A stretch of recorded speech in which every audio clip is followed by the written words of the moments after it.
Yeah, my experience as the non-gestational mother, it was pretty mixed, to be honest. I can't say it was entirely, it certainly wasn't entirely positive, but I also can't say it was entirely negative.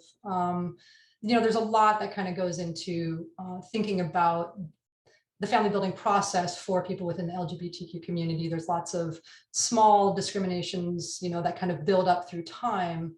And so that can be frustrating. But just to speak to the part surrounding our very specific family building process, we I think initially with the doctors and the fertility doctors, our fertility, the staff at the fertility clinic, I think, you know, I don't know if didn't work frequently with LGBTQ couples or what. They were fine. There were some issues surrounding like sperm, donor sperm and things like that you feel like for a fertility clinic should have kind of been worked out. But so there was like some frustrating things having to do with that. But I think really the main time that I felt like, wow, I'm not considered as a parent in this relationship, or not really looked at as an important part of this process, or that I'm not looked at as a mother, was in the hospital, unfortunately. I mean, we were in a good reputable hospital. It wasn't in a big city, but it was in a well-known, area, a big hospital. And yeah, that process was just not great. It was a very difficult time, obviously the worst 5 days of our lives to date. And on top of that, some of the nurses were very understanding, but some of them just almost, I almost felt a little bit like a sideshow, if that makes sense, And then certainly in this one experience that I'll share, which was really something that to this day still sticks with me and just makes me feel just awful.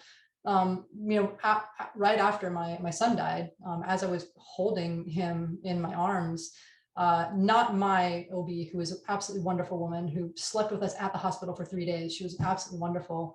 But the other doctor that was assisting there, just kind of the on-call doctor, as he was stitching up my wife, who had just had a C-section and she was out under anesthesia, he was kind of like singing to himself, or really not to himself, kind of out loud. And he looked at me and said, "Oh, are you her sister?" And I said, "No, this is my son, that's my wife." And he went, "Oh." And like, it was just like, why would you even, why does it matter? I mean, it was just really a shocking experience for me to just be kind of disregarded in some sense like that. Like, I've been in this process the whole time, financially, emotionally, physically, and then just to be like, "Oh, are you just this random person?" So that was, I thought, just very a poor use of judgment at that point. And after that point too, there's a lot of forms that we had to fill out, for the hospital, for the birth certificate, for the funeral home, and all of the forms just had father.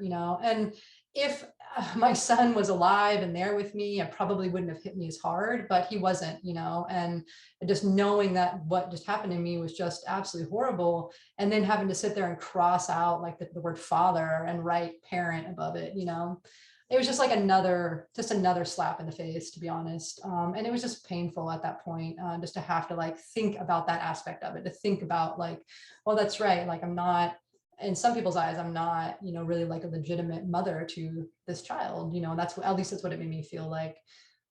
So again, I mean, I think, that's a pretty extreme example, I think, from the comment from that surgeon. But I think it's just very mixed. It was, sometimes I was, and our IVF doctor was absolutely fantastic, as the staff was as well. Maybe they have more experience dealing with LGBT community. I mean, I'm sure that they do. Absolutely wonderful. Always made me feel like I was a mother, like right there, part of the process.